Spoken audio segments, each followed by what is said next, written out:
Go live. Right, here we go. There we go. Go live. Oh, you've disappeared. Well, don't worry about that. Oh no, you're there, I think. Going live. You're live. Nothing happening yet. Live. It says live, Gary. Can you see anything? No, let me... Hold on. Says It we're now live. says live. It says live, but it still says waiting for the Custard TV on my thing. Yeah. Well, it says I'm live. Yeah, let me refresh. Oh, but you've disappeared. I'm still here. Not on the video, you're not. Hang on. NDI source 1, NDI source 2. Hang on, I need to, I think... NDI source 2, where are you? Yeah, you disappeared from your video. Hang on. Oh. Can you see, are we live? Can you see it? Can you see anything? No, it still says waiting for the Custard TV on YouTube. That's interesting. Let me check Twitter to see whether any notification has come out. Because that might happen as well.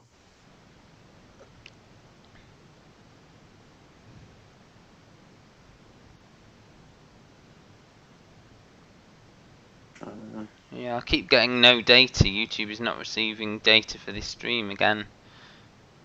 So no. it keeps kicking me off and kicking me on again. Right. By the looks of things. Try turning off my video and starting it and seeing whether it will just work with you, and then maybe add me once you've gone live. Let's maybe go. that. Yeah. Well, it was showing you, and Yeah. and then it wasn't. Well, that's what I'm saying. Yeah. Go live with me so that we go live, and then add me. Ah, yeah, you are. She's done it. Is it just me? Yeah. It's just you. Okay. I've turned the sound off. Let me just put the sounds here. Let me refresh. It's only about 3 or 4. It's about 2 seconds behind, which isn't bad. So yeah, we need to really not watch ourselves, because so at the moment it's just you, just me. Sorry. Yeah. But you can hear me. Oh, okay. And we've got more. And you've got more. Hey, there we go. Are you there as well? Yeah, you there? I'm there. I'm in the lower half of the screen. It's like it's a. There we go. That's it. Perfect. Are you there now? Are we both there? Yeah. We're both there. Yeah. Can I view this as well? Because I can't actually see it. I can only just see. It's almost as if they've got a camera angle of me that I can't really see, and then you. And actually, the video isn't that great, but you can hear us. Say something. Hello, folks. It's a bit buffery, but we are live, I think, on YouTube. Are we? I think we are. Okay. We're about as live as we're gonna be. I mean, you know. Okay. I mean, this is going to go out as a podcast as per norm anyway. But wave, Gary. Wave to YouTube. Hello. Oh, sorry. Hold on. I should I not get an introduction? Right. Okay. So, welcome to the Custard TV episode 280 something, I think. It's me. It's Matt. You can see my face if you're watching on YouTube. And Luke is currently swanning around Centre Parks during Storm Alex, which is a good idea, obviously. So joining me, it's our erstwhile third part of the Custard TV trio. It's Gary. It's this is the return of the big dog. The tribal chief is here. Only about any wrestling fans will get that. But yes, I think Luke just kind of gets me back, like when he wants to take leave, which during a pandemic isn't going to be that often, is it? No, but yeah, I mean sorry, go on. I was going to say, how has he managed to stay socially distant in Centre Parks? Well, he's there. Anytime I've been in Centre Parks, it's all been like, you know, a free for all, particularly down the rapids. Well, I'm guessing he does. I'm guessing that's not an issue for Luke. Well, no, yeah. Fine. You get rusted. Don't going down them rapids, but yeah, I'm assuming like everywhere, Gary. They have ensured that there is social distancing throughout, and he's there with his parents and his niece and his sister and brother-in-law. So it's nice for him to get away. He has been. Hold on. Parents, sister, brother-in-law, niece, Luke. Yeah, that is 6. Yeah, he's okay. Yeah, that's fine.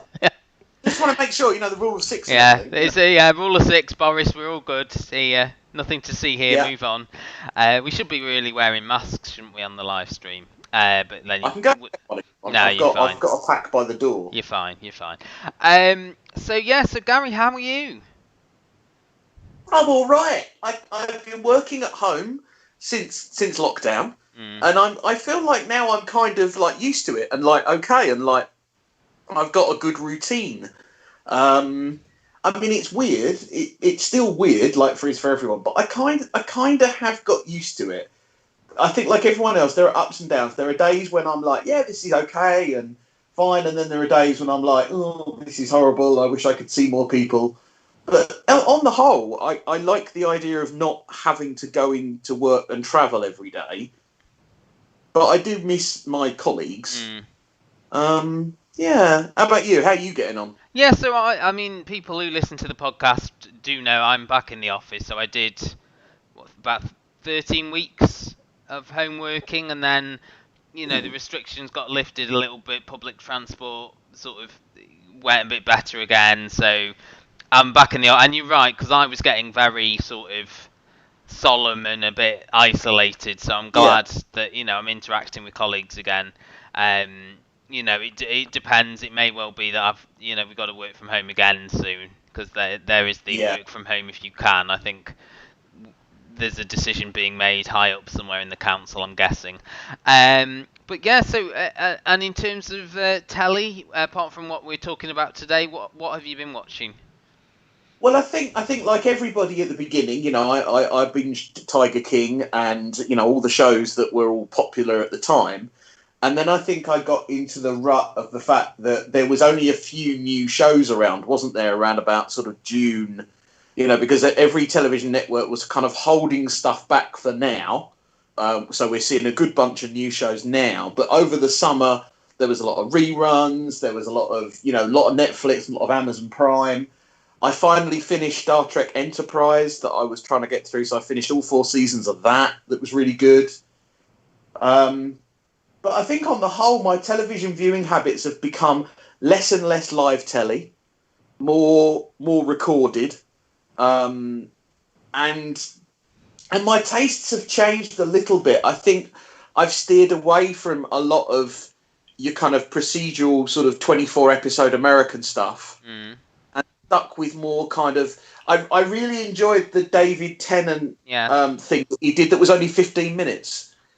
Because I think my attention span changed a bit. I didn't see. Do you mean the thing with Michael Sheen? Yeah, I think it staged? On BBC. That's it. It's now all on Netflix, and I've noticed a few people talking about it. But now it's on there. I think my taste changed a little bit. My attention span went down, which I'm sure a lot of people can relate to. Sorry, what did you say?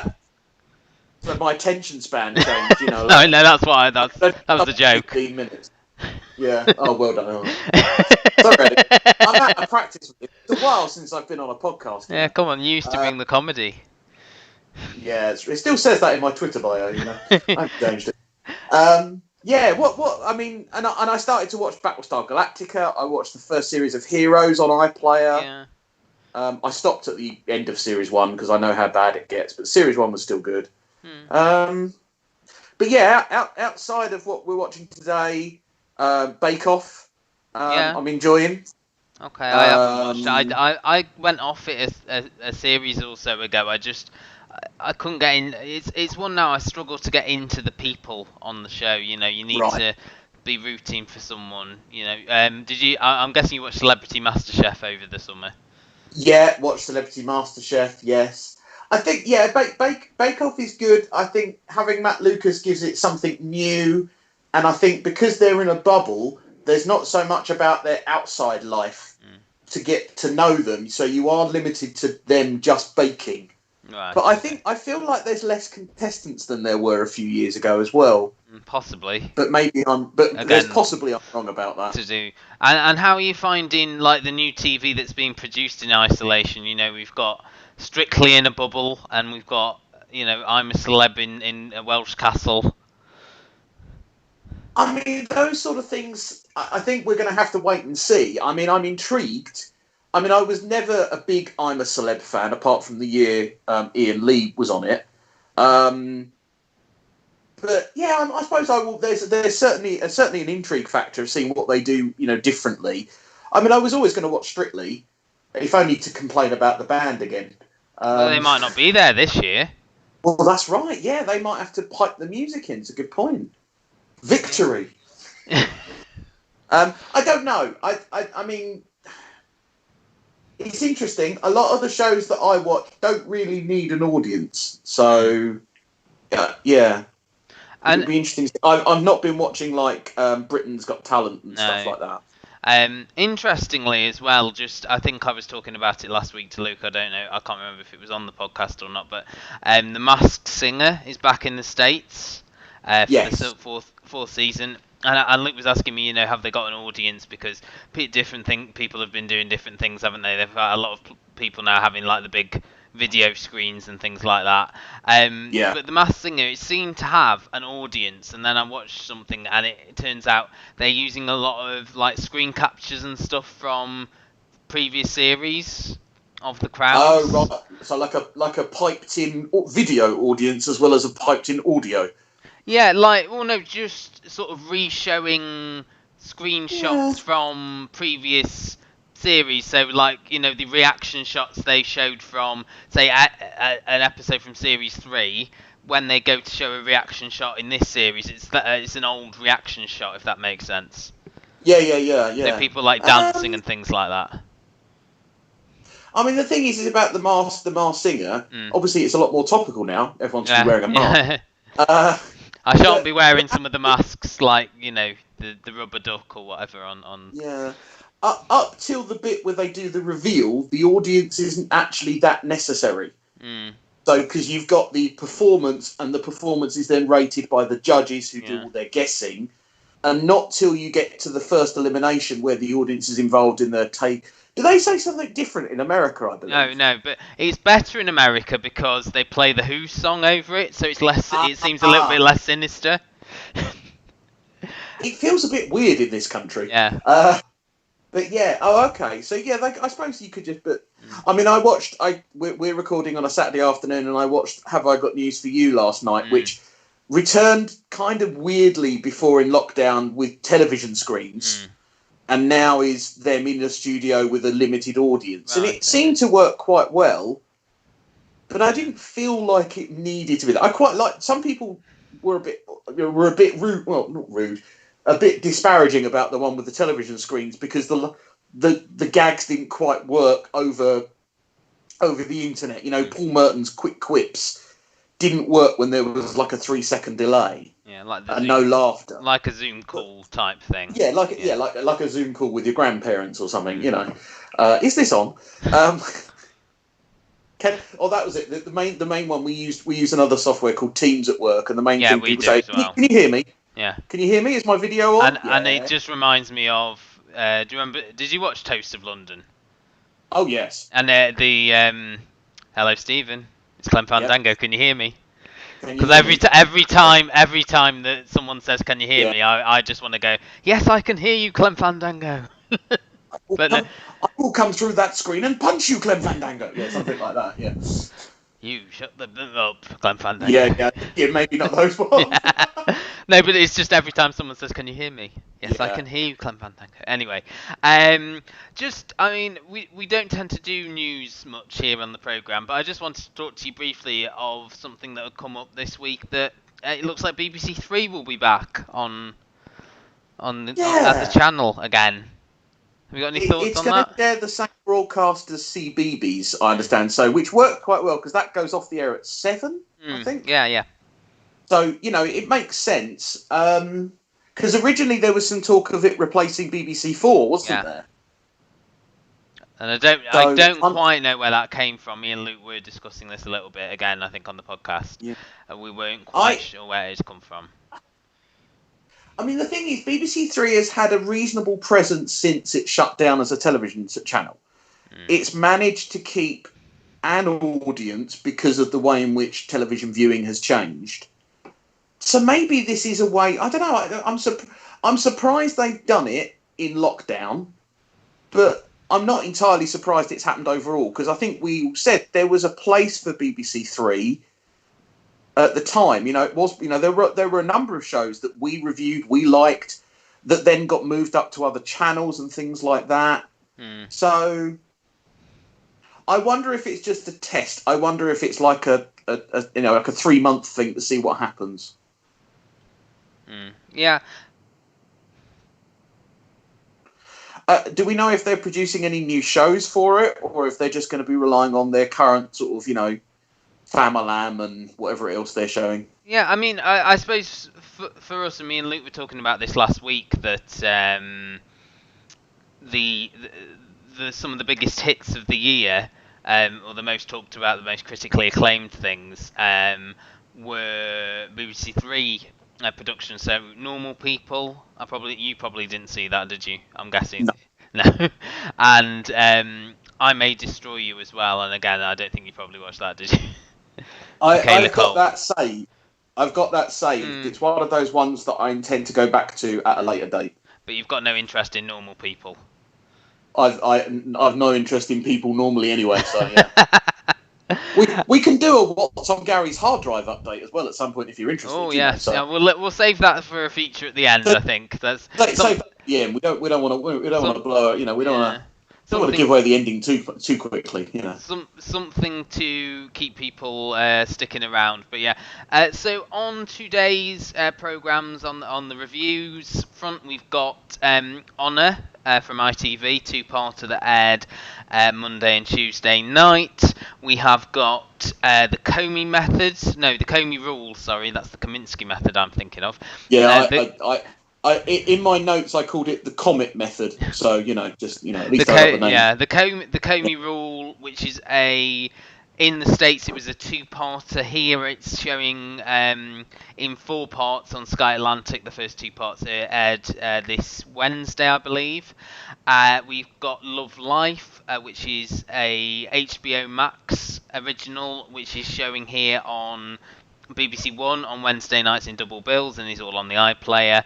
And something Gary requested we discuss, which is the documentary Freddie Flintoff, Living with Bulimia, which was on Monday night on BBC One. I think we should start, with Honour, because that was the big show. Are you alright with that? So this was a 2-part crime drama, I suppose, is the best way to describe it. Police procedural. Yeah. It starred Keely Hawes as, I believe her name was Caroline Good. Hold on, I can tell you. I've got that in front of me. Hold on, I can tell you. Yes, DCI Caroline Good, who was, a DCI. Her first investigation was into the disappearance of a young Kurdish girl called Bernaz Mahmoud, and this was set in 2006, where it increasingly became apparent that she had been killed, and her death was an honour killing by members of her own family. This followed Caroline and her team's attempt to bring the perpetrators, namely Bernaz's father and uncle, to justice. It was very much a procedural drama. I think they showed you the way that they uncovered the case. I suppose you spent a lot of time with the analyst, a lot of time with the translator, things like that. It was a bit like Manhunt, I think, in the way that they showed you the sort of the painstaking work that the police do and again another sort of real life case, and then it went to in the second half you got the trial of the father and the uncle. I mean, there's not much to say about the plot here, but what were your overall thoughts on this? Well, the first thing is that it is based on a true story. Yeah. I don't know if you said that. Yes, I did. So whenever they try and do these kind of like true life things, you do feel a little bit disconnected, because obviously there is a real tragedy that has happened. I mean, I thought this was incredibly fast, but I liked that. There was no need for a backstory. There was no need for a lot of exposition. You were straight in. It's Keely Hawes' first case as a DCI.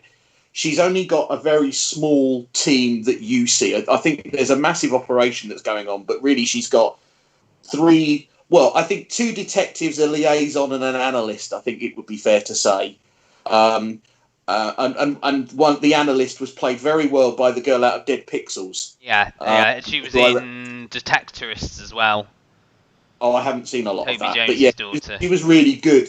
And the only real kind of relationship you got was the relationship between her and Keely Hawes. It was almost like this kind of mother or older sister type relationship, where she was looking out for her. Because the analyst was sleeping in the office and working every hour, because they felt so connected emotionally to the case. I mean, there was nothing new here. There was nothing groundbreaking. But actually what it did pretty well. I thought Keely Hawes was believable. The rest of the cast were good. I have no idea about the actual subject matter, about the honour killings. I actually didn't really know an awful lot about this, and I learned most of it through the show. And I would wonder how the Kurdish community would feel about this being on television. I don't know how true to life... I know it's a real story, but I don't know how true to life some of the things that were said are.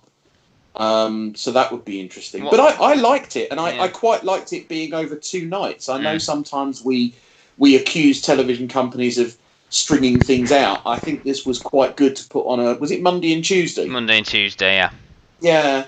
And I thought there were some good performances, and it was believable, which I know because it's a true story, that's kind of what you think. Yeah, but I did think it was a believable story. Yeah, and Caroline Good was a advisor on this as well. I saw over the what, the real... Yeah. Used her real name. Yeah. Yeah. I know they changed some of the others. I don't know is the answer. They did a flash up before episode 2 that said we've changed some of the names. I wonder though if it's the names of some of the members of the family, the Kurdish family, rather than the names of the officers. This felt like, so you mentioned Manhunt, and obviously that was the one with Martin Clunes, wasn't it? And it did feel very similar. And obviously I think that's got a very similar thing, is that Martin Clunes was the real big name in it, like Keely Hawes was in this one, and then his character, his real life counterpart was involved in the show. So I wonder if there's like not a theme, but I wonder if ITV have kind of used that as a template now, thinking, let's go for some more real life cases. And I suppose some cases that people might not be as familiar with. I think as well, I mean, I don't know if you watched this, but the Salisbury Poisonings did something very similar as well, where the focus was on Anne-Marie Duff's character, who was I can't remember what her title was now, but like the diseases expert. She worked very much environmental health. That's what I meant to say. And she worked very much, on low level cases, and then suddenly there was this, poisoning case that she had to be front and center of and doing the press conferences, and I think her character in that was very similar here to Keely Hawes' character, even though obviously both real life people, but yeah, no, I really enjoyed it. Again, I think that they did a good balance of showing the good the police do, obviously, as well, though there was that element of it where the police had let this girl down. She tried to come to them several times, Bernard had, and they let her down every time, and that is realistic to this. And you're saying to me you don't know a lot about honour-based violence. There was a very good drama, which I believe is still on the iPlayer, called Murder by My Father. Oh yes, I do remember with before. Adi Al-Akhtar as the father, and that was all about honour-based violence, and that was very much drama documentary, which this was to an extent. And it, I was thinking, were computers really that big in 2006, and were we still on them little Nokia mobile phones? And I did, yeah. I mean, I think they could have done, if there were any criticisms. There were 2 criticisms. One is that you didn't really date it very well. You could have had some 2006 references in there to kind of really put you in the right frame of mind. And I think the other thing was, what was the other complaint? Well, it wasn't really a complaint. Was that I liked the fact that for a lot of the show we saw the investigation play out in real time. But then I didn't need to see, like, the guy when he was in prison talking on the phone. I didn't need to see that to then understand why they were transcribing it. If you know what I mean? Like, the audience wasn't supposed to see that bit. Well, no, I think I didn't have an issue with that. I didn't have an issue with that. It sort of made it sort of made sense in the, you know, they were showing you like a bit of a montage of it was going from him being on the phone to this guy transcribing it. I get it, maybe they did it one too many times, but I think for me, that I didn't have much of an issue with that. What did you think to Keely Hawes's performance here? I mean, I do really like her as an actor, but I felt she was like putting on a bit of an accent here. Yeah, maybe. I didn't really pick up too much on that. I mean, the thing is that Keely has now done a number of really prominent dramas, and obviously very well known for the most recently doing the, you know, one of the recent Line of Duty series. I think she was in 2 of them actually, wasn't she? Yeah, you say recent, series 2 and 3. Well, yeah, recent-ish. You know what I mean? Like, you know, recent, like, what's recent anymore? So I mean, she's done crime drama now, and so you've seen her as a police officer or, you know, whatever else.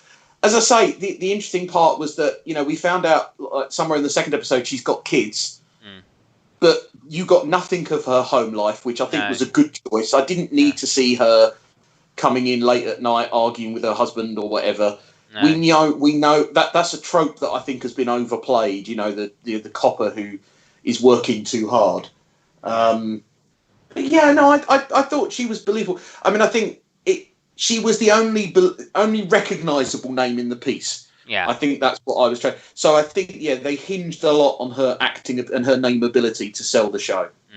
And as you said, I really liked Alexa Davis from Dead Pixels as Keely, the analyst who was, you know, getting all these messages off various phone signals and stressing herself out to the point that she was breaking down in the toilets. So, you know, the importance of these little characters and the translator who was listening, as you said, to these phone calls in prison, and he had that little line about all these. So he was representing, and then there was that lady who was the community leader, representing almost positives of the Kurdish community, and he was saying things like, you know, why do you think I left to come here? Because of this old-fashioned belief in honour. And actually, I thought the story with the sister as well was very well done. You know, she had left the family home, jumped out of the window because she knew that could have been her fate as well. And as we learned at the end, she's gone into witness protection. And it was just a very strong procedural drama that had, I think, an emotional core to it due to the fact that this was a young girl who had been murdered by her own family in some outdated belief in a way. So I think most people really enjoyed this by looking on Twitter, and if you want to catch up with it, it is on the ITV Hub. Is that right, ITV Hub? ITV Hub. And one of the things that I would say, and I say this a lot when it comes to watching drama on ITV and BBC, ITV's natural advert breaks, I think, lend towards this type of drama because they build up to a break. Then they go, and you get a moment to, you know, they I don't know. I mean, that's one of the things I really liked about Endeavour as well, that they did little build-ups for adverts, and then, you know, something, you know, a shock or a surprise that sort of kept you watching. Okay, so let's go on then to the Comey rule. Do you want to set this one up? Yeah, so this follows the career of James Comey, who was, up until about a year and a half ago, was the FBI director. He was appointed under President Barack Obama and fired under President Donald Trump, who at the moment is still alive, as time of recording. Yeah, although this is going out on Tuesday. Yeah. Oh, so if you're listening. Yeah. Let's move on. And he's played by you're gonna have to help me with the actor's name because Jeff Daniels. Jeff Daniels, because I always get confused between him and Jeff Bridges because there's or whatever. But what about Jeff Goldblum? Yeah, Jeff Daniels, who is one of the weirdest actors in the world. This is the guy that was in Dumb and Dumber, and yet has done some very serious stuff like The Newsroom, where and there's some criticism for me that he's playing a very similar character to the one he did in The Newsroom almost in this one. But I don't know James Comey myself. But what you get is two people sitting in a room talking about the events from 2006, I think it was 2013 onwards, when he was first appointed, through the initial work around the Hillary Clinton email scandal, and then moving into the Russian investigation, into Trump's collusion with Russia over the 2016 election. And what we got on Sky Atlantic, as we mentioned, is 2 one-hour episodes, which end pretty much at the November 5th, 2016 election. And we see James Comey running the FBI, getting involved in all these investigations. You get a lot of interaction with these very senior staff, and also a lot to do with the New York office. And the key sort of big point is that for the first time ever, the FBI closed their investigation on Hillary's emails and made a public statement. And this had never been done before. Always their statements have been through the Justice Department or through the Office of the President. But James Comey himself did a statement saying, we have found nothing wrong. Then, through a scandal to do with a wonderfully named politician called Anthony Weiner, who publicly showed himself on... There's a really good documentary about, if you've not seen it. Oh, I've not seen that. Where is that? Just called... I'm not sure at the moment. It was outside. Just called Weiner. Oh, lovely. Perhaps I'll search that not on my work laptop. No. Good idea there, people. So basically, when he was investigated by the FBI, they found a whole load more emails to do with Hillary's email scandal. So they had to reopen the investigation and only closed it again, I think 2 days before the election, or I think the day of the election. 3 days, yeah. So that takes up to... There are 2 more parts, which I know feature President Trump a lot more prominently, and he's really only shown in clips and in discussions in these first 2 parts. Yeah. I mean, So you've watched up to the Sky Atlantic. Yes, I've watched bits the Sky Atlantic have showed.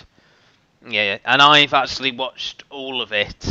So I have seen, I suppose for our American listeners or people who've watched it slightly nefariously, like myself, the big talking point I think coming out of the series as a whole is Brendan Gleeson playing Donald Trump, and this is the first, I suppose, dramatic portrayal of Trump since he's been president, and I think it's hard.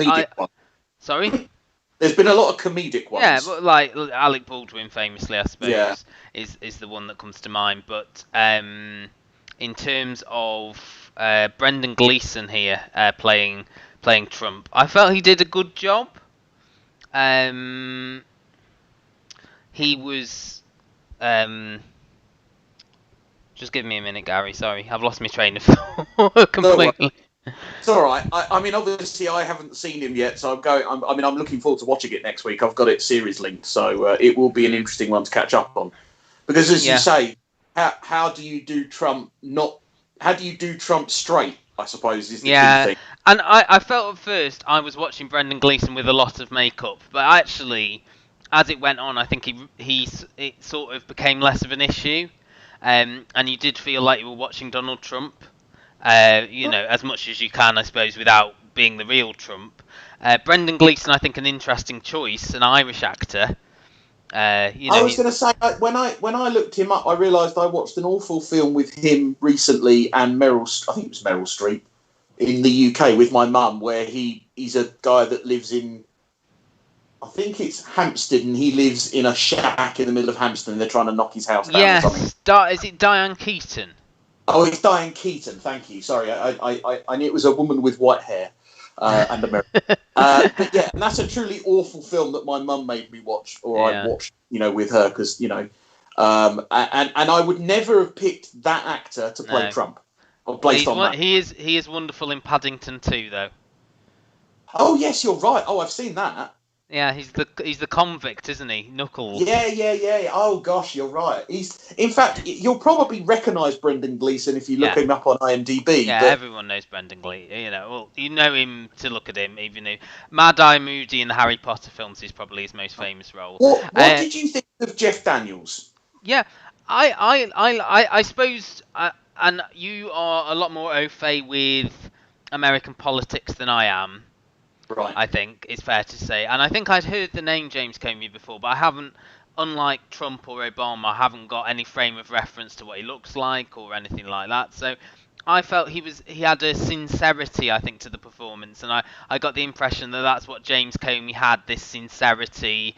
He very much wore his heart on his sleeve. He was very much about the job, about the importance of the FBI as an agency and as a force in America, a force for good and a force for doing the right thing, and that ultimately cost him his job. Spoilers.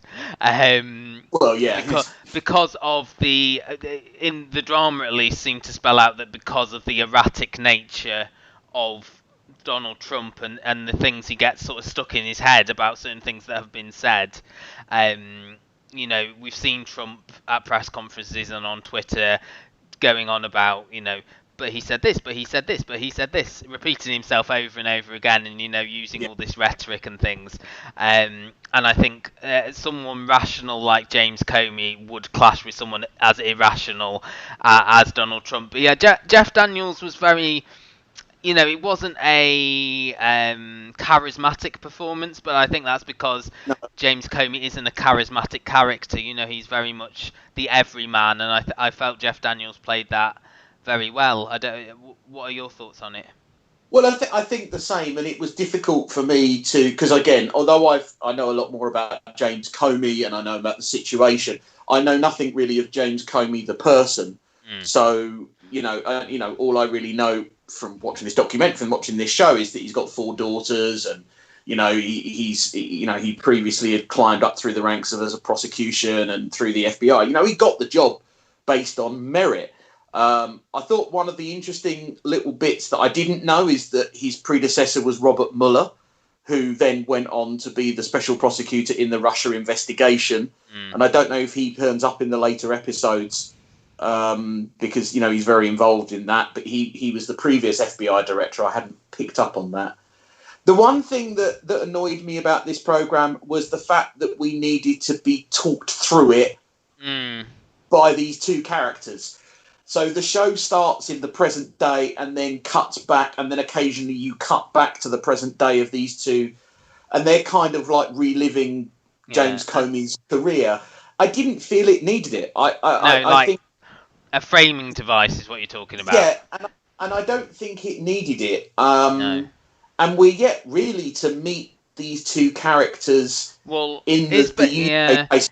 You've seen them. One of them is working in a field office, and the other is working with the Justice Department. Yeah. So you know who they are, but you don't yet know why they're now having this conversation. Yeah. And you only get that in the final scenes. I think for me, I really struggled with this initially. It took me quite a while to relax into it and get the pace of it, get what they were doing. I think once I obviously heard about the Hillary email scandal and that side of it. So once it got onto that, and it was very much again like in Honor, the procedural elements of it. The people sitting around a table discussing what they're going to do next, discussing what their best move is going to be. I felt there was some interesting performances, in this, I suppose, supporting cast. I really like Jennifer Ely as his wife. Yes, another British actress. She was very, very good as I suppose giving him a bit more of a human aspect, and as you say, him and his daughters very much not being wanting Hillary to be president. And there's that. I don't know. I think that's at the end of the second episode on Sky, where he takes his daughter to vote for the first time, and someone taps him on the shoulder and says, "Oh, well done for that," and there's a scene in the second episode where the wife and daughters all go to the women's march, and someone says like, F James Comey, that sort of thing, and it's about his daughters, I think, feeling that backlash a little bit as well, because he got it in the neck, didn't he, from the Hillary supporters, who felt that the timing of everything. He was very scapegoat. He was very much seen as working for Trump if you were on the Hillary side. Yet I think this show, because and he is involved in this show, it's one of the things that I found out is he has been very much involved as a consultant. So you are seeing more the balance, and you do get that feeling that he is more and more trying to be apolitical. He is trying to be what you call partisan, where he's not, he's not supporting Trump or supporting Hillary despite his outside pressures to do so. And in the end, really, you mean impartial, don't you? You mean impartial. Partisan is when you are sticking up for one person. I thought partisan was working across both sides. I'm going to look it up. Look it up, because I could be wrong. But anyway, because, that happens. Partisan is a strong supporter of a party, cause, or person. Oh, I do apologise then. Yes. I mean the opposite of partisan. Impartial is what you mean. Impartial. One of the things that is interesting, because because obviously this is based on real life events and real life facts. Obviously, what we also get is the kind of made up conversations, and sometimes the words that come out of their mouth can feel a little clunky. Oh yeah, definitely. No, I don't know if Luke has watched any of this, but I would bring up it's my new catchphrase, as he says. He has got a tin ear for clunky dialogue or unbelievable dialogue, and I think a lot of it was, what if it was like in the first episode, or the first two episodes on Sky Atlantic, but what if Donald Trump does become president? That's never going to happen, that sort of thing. But that was very much how the election was framed. Yeah. Up from when he announced to when he was elected, there was a lot of people who were mocking the fact that he would ever become president. I think it was like but we could be working for Donald Trump in a few, it was that sort of very much foreboding, and as you say, expository dialogue in explaining everything that they were doing. I found that very clunky, but I think what worked here was the procedural elements of it, the very strong performance from Jeff Daniels. What did you think of Holly Hunter, as she was in the DOJ in this, wasn't she? Well, there wasn't really a huge amount of Holly Hunter in the first two episodes. She popped up a couple of times. She's James Comey's boss. Yeah. No, she's at the DOJ. Same level as James Comey, reporting to the Attorney General. Yeah. Yeah, I mean, not yet, but possibly maybe she'll come into it more in the other. She doesn't, because she gets sacked by Donald Trump in about okay. 5 days. And I think that's the thing. What they do is they reference a lot of the key names. They talk about the general who meets with Putin. You see that. You hear about, you talk about Giuliani. And the other thing I suppose we should say is that, as well as the actors playing these roles, you occasionally get real life TV clip, CNN, like you get a clip from the Late Show with Colbert. You get press conferences, you get real life news footage of events that happened. Yeah. So I'm guessing you're going to watch the other bits of this, though. You are. I'm going to watch the other bits. I agree with the comment you made about the pacing. It did take me a while to get into it, but I think by the end of that second episode, I was ready to press next. Yeah. Had this been, on a streaming service, it got me. So I'm looking forward to seeing the next two episodes. And so that's all. That half of that is on Sky. It will be Now TV, Sky box sets, all that jazz. And the next two episodes, which were one episode in the States, are airing. I would say this Wednesday. It will be tomorrow if you're listening to the podcast when it comes out. Okay. And it was all done as part of Showtime in America. So. Yes.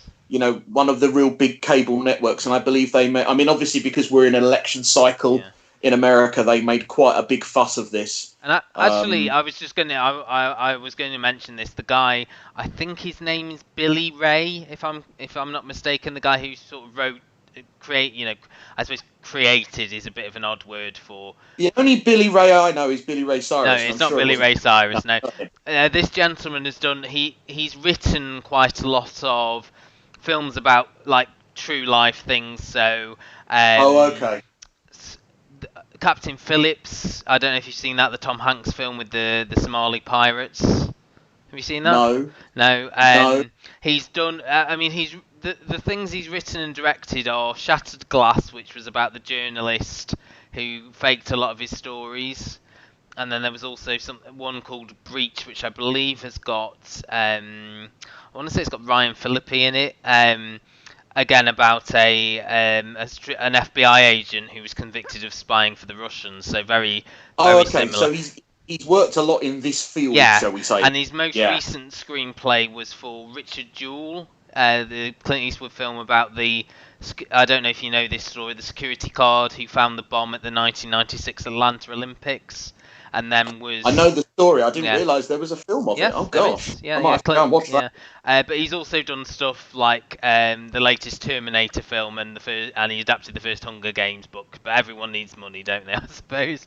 And this very much fits in, I think, to his that he, I think, enjoys dramatising these sort of stories about how how even incorruptible people can be corrupted or can change depending on their circumstances. So I enjoyed it, and as it went on, I found myself getting into it a little bit more.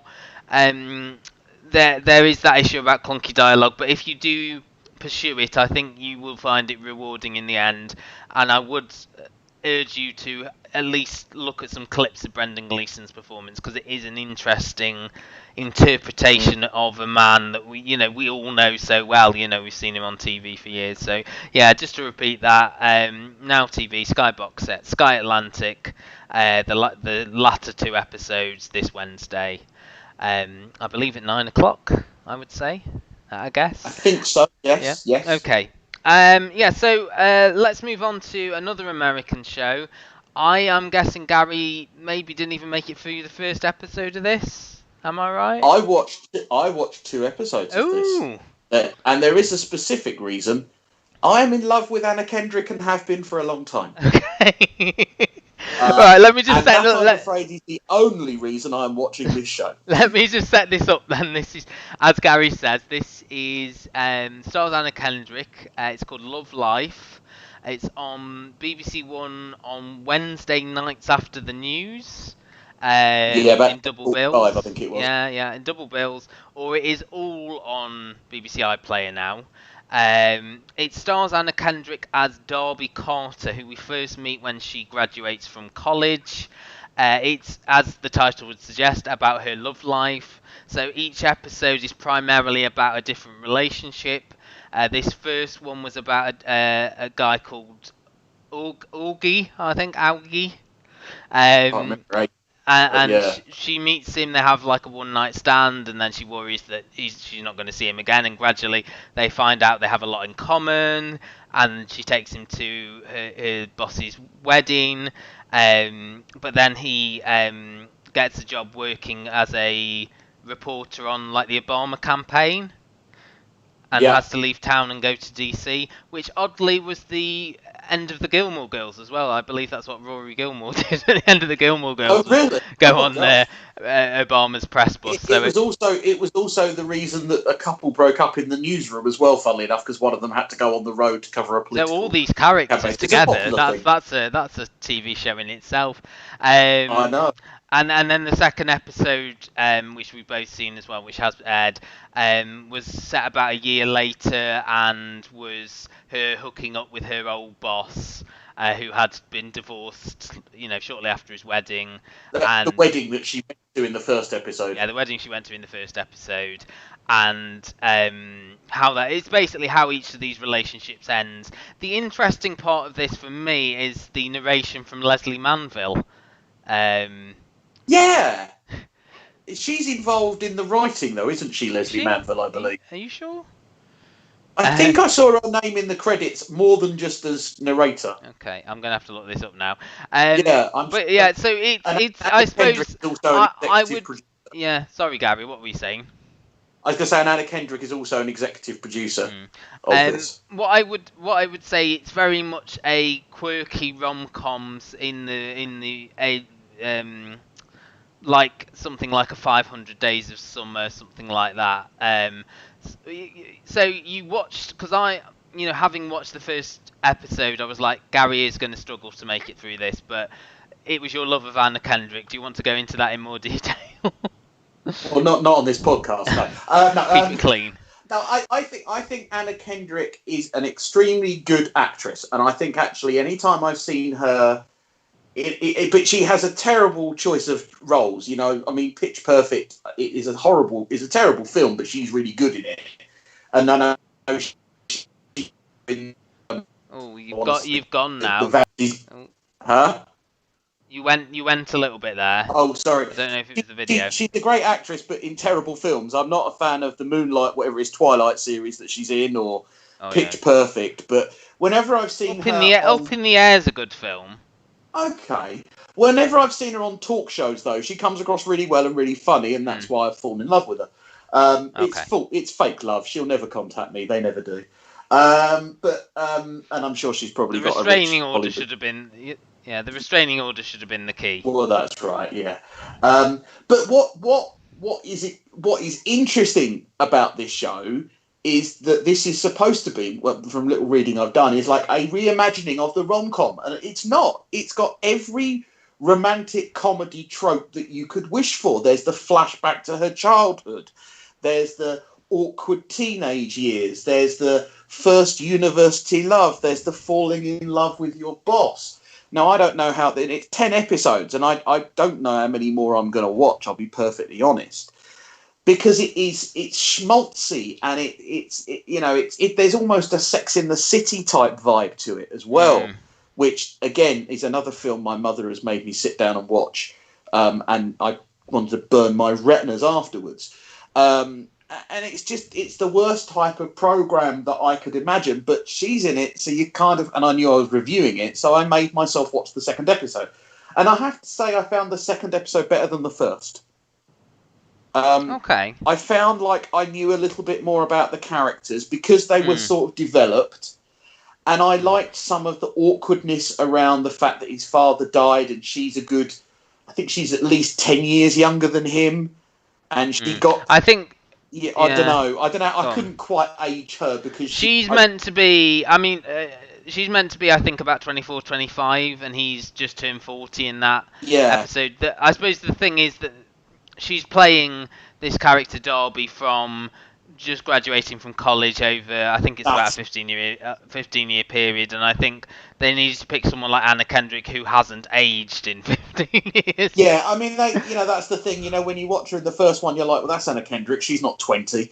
And then when you watch the second one, so I don't know. I just think, I mean, some of this dialogue is terrible, but she's good in it. Yeah, I suppose that's very charismatic. Yeah, unlike you, I do find it. I think Anna Kendrick works best in roles where she plays characters who've got a little bit of an edge to them. As you said, like Pitch Perfect, she is very sweet in it. She hasn't got an agenda. Similar to the character here, I think she's better in, as I say, Up in the Air, where she was Oscar nominated for that. Okay. She was really good in that, and also the one with Blake Lively in it as well. No. The one I was just actually going to mention that oddly. It's a Simple Favor. Is the Blake Lively, but again, where she's very good. Up in the Air is George Clooney.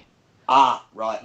Where he's firing people, and he goes around the country firing people basically, and then she's his new apprentice. But yeah, I mean, inoffensive but forgettable, I would say, really. Yeah. For me, this nothing to write home about. But and again, I think the problem is that you can't get invested in any of these relationships because they're going to end by the end of the episode. The whole show is prefaced by the fact that it's one of those like statistics again, another trope where you will have 10 relationships in your life and 2 of them you will be in love with. So you know that you're right. You're going to get each episode is going to be a different partner or maybe a revisit. I don't know. I'm not going to watch anymore.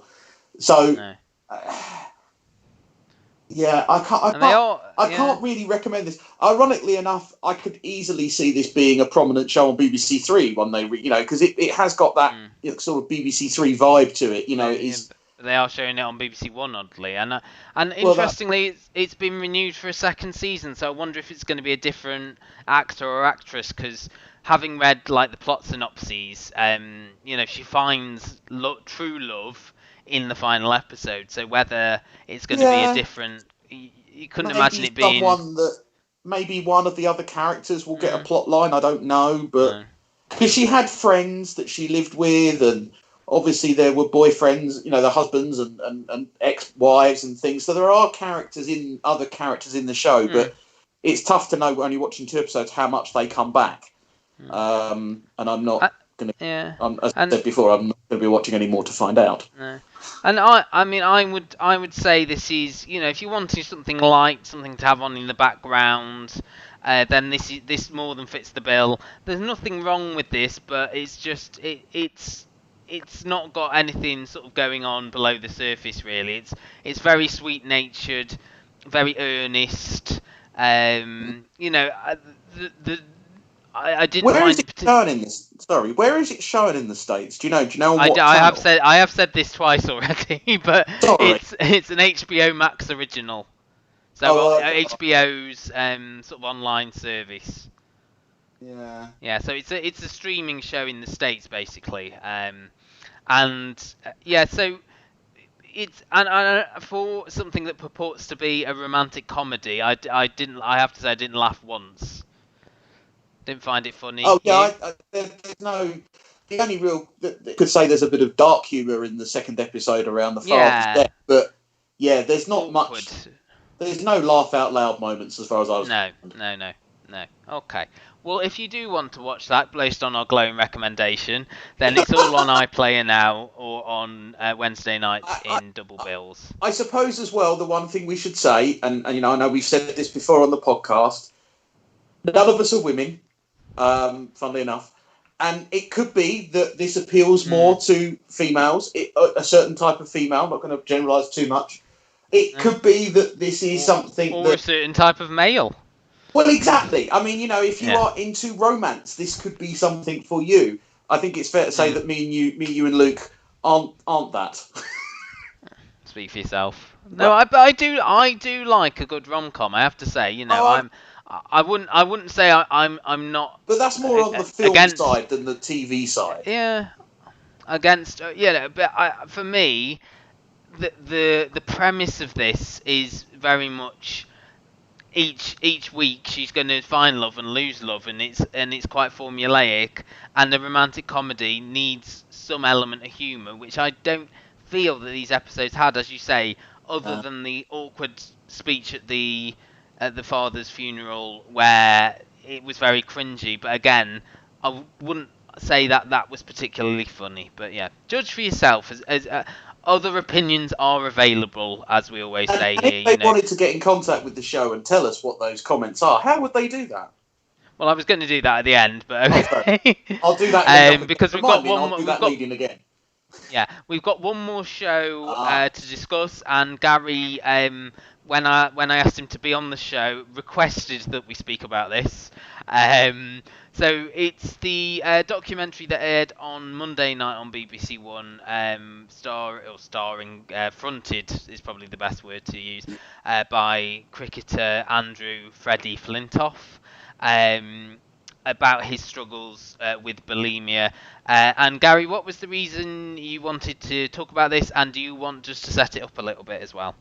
Well, the reason that I wanted to talk about this is because I work in one of the teams that was featured in the show.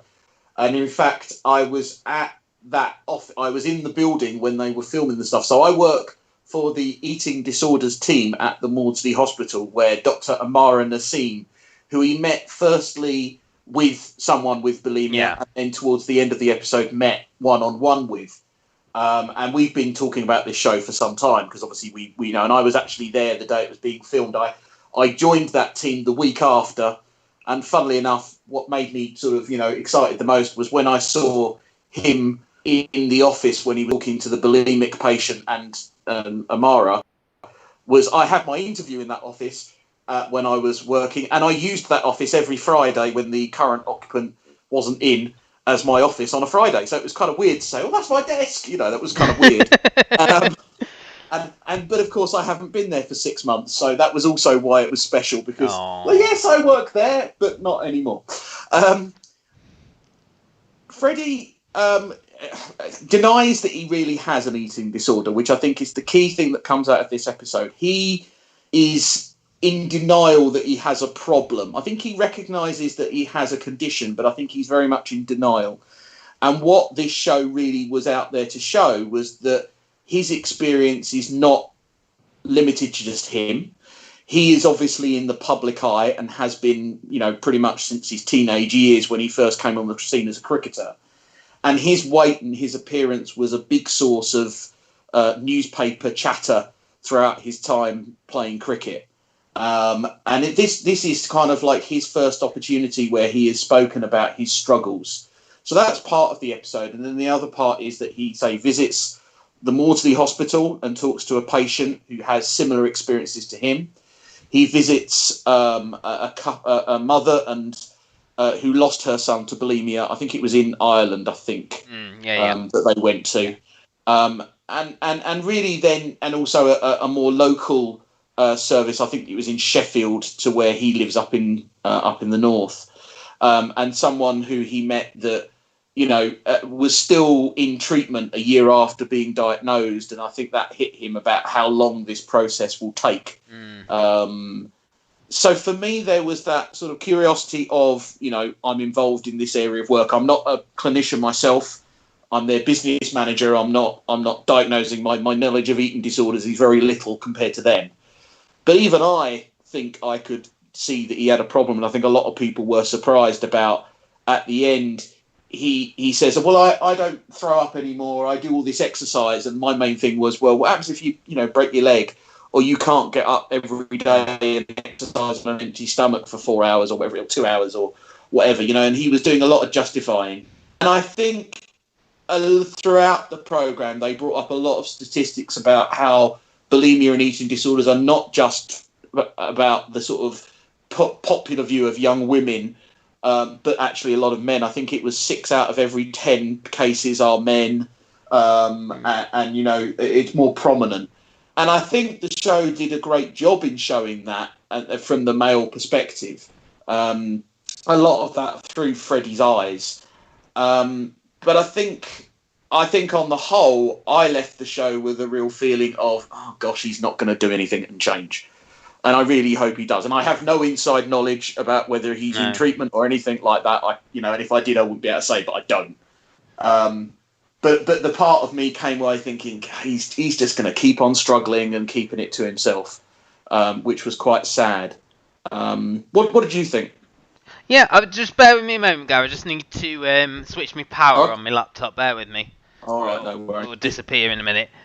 Do you want me to sing or something? Edit point. No, that's fine. I'm back.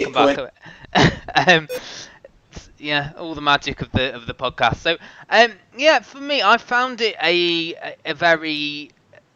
It wasn't overproduced like some of these documentaries are. There was a lack of music. Emotional music. I think Freddie was was an interesting. Again, I say presenter. I suppose front man of this documentary. And it was very much alpha males and their relationship with, as you say, like eating disorders, it being seen as a very female-orientated thing and something that men shouldn't go through. And him talking about his issues with his weight and his image as the fat cricketer, the jokes and the thing. He brought up pictures of him that he didn't like by Googling Fat Flintoff.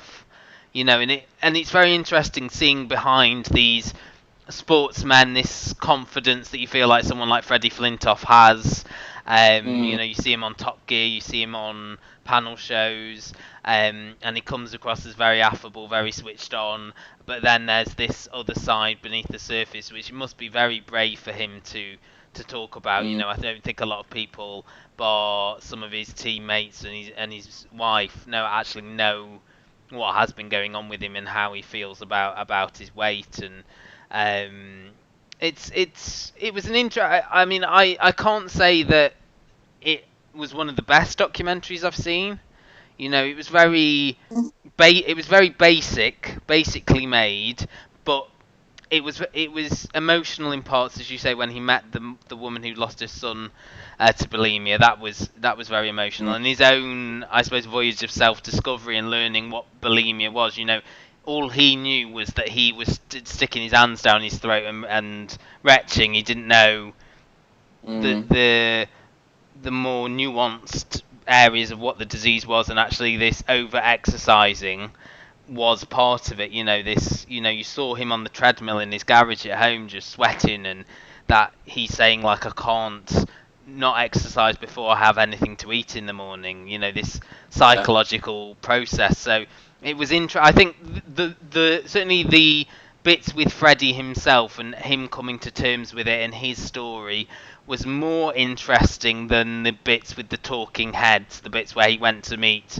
other people with bulimia, which you do need for a documentary like this. But I think when it was him on his own talking, they were the more powerful moments for me. What was interesting as well was that, you know, as someone who is, you know, a little large on the large side, seeing him look at a picture of himself and thinking he looks fat, and I'm going like, good grief, mate. He was fat for a cricketer, but not fat for a person. You know, I suppose that's the thing. But of course, I'm not on telly. I'm not in the public eye. Well, no, you are today. Right, you're on YouTube. I'm on YouTube right now. But you know, but yeah. So, but you know, and I've experienced a fair bit of strange comments on the. You know, I will occasionally get someone who feels like it's hilarious to shout "fatty" out in the street. But I've never wanted to or stuck my fingers down my throat because of it.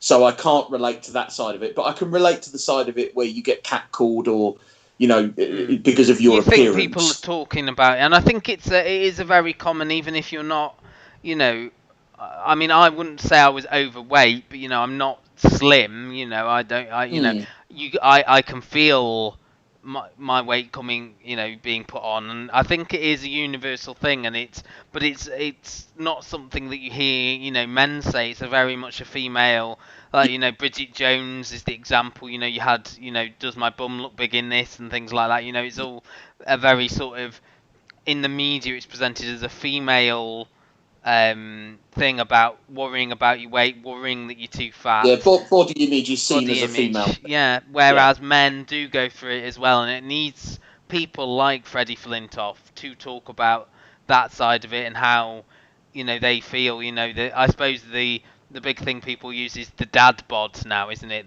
That's the new phrase for. And I suppose in lockdown, there has been a number of conversations about, you know, because people have put weight on or had strange experiences with food because of loneliness and you know, and the whole feeling of, you know, how that makes you feel. You know, there have been, you know, and also there's been that push of home exercise and, you know, particularly when the government was talking about making sure you go out for your daily walks and stuff like that. So it is quite topical as well as, you know, as well as hard hitting. Yeah. Okay, and that is on the iPlayer, Freddie Flintoff, Living with Bulimia. Okay, so I think to end, hello ladies, it's hard drive time. Oh yeah, hard drive time. Right, let's get the hard drive up. So there's some stuff on here that I've had for a while. So I do have Trigonometry. Yeah. That was on BBC Two, I think probably last year. No, I think it was this year. I know. Daryl Miller mentioned it recently when we were asking what people had seen. Maybe I can't. Honestly, Gary, I don't know when this year started now, so I couldn't tell you. Okay, yeah. Well, normally with January, but it could have been different this year. Yeah. I have the second season of Blood that was on Channel 5 with Adrian Dunbar. The Salisbury poisoning I have. Yeah. So I have that to watch. Yeah, so watch that. Watch that. You'd enjoy that. Yeah. I did put on the series link for Gangs of London, but I think I've only got one episode. Okay. So that didn't work then, did it? No. Murder in the Car Park on Channel 4. Don't know that.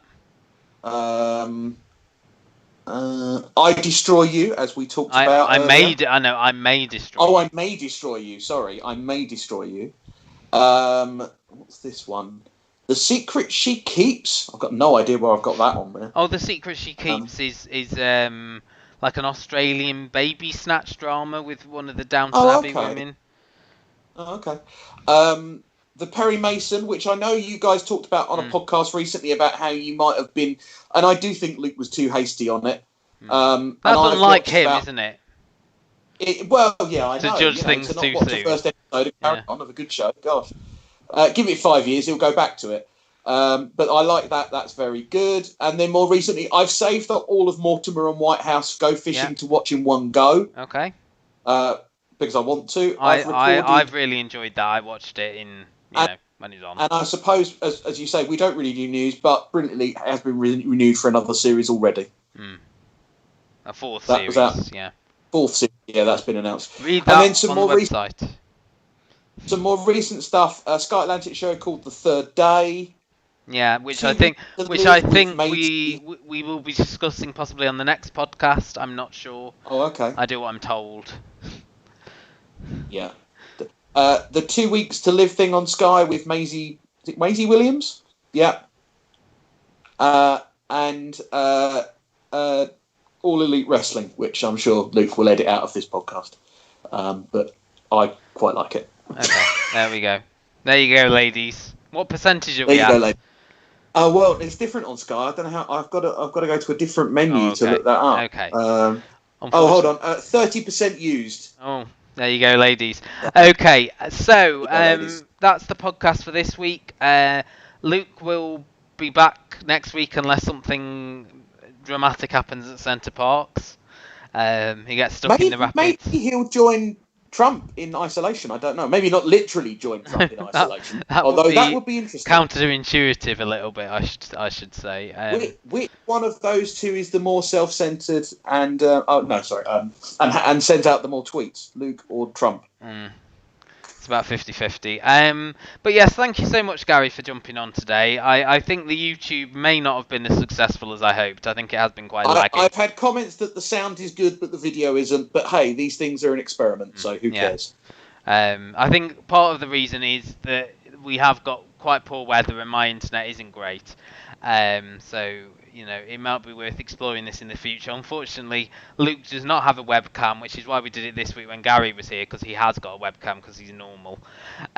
So we might try and persuade Luke to get a webcam at some point so you could actually all see his face.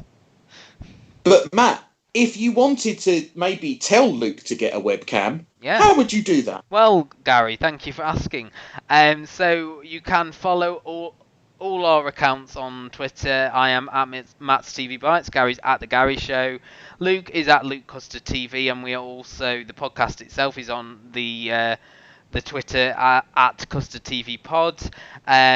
Please rate, and give us a review. I'd really like people to tell us what they think of the show at the moment. A written review would be very helpful, and it helps with that algorithm on iTunes. We're everywhere. We're on Spotify and Amazon Music, I think Luke said last week or something.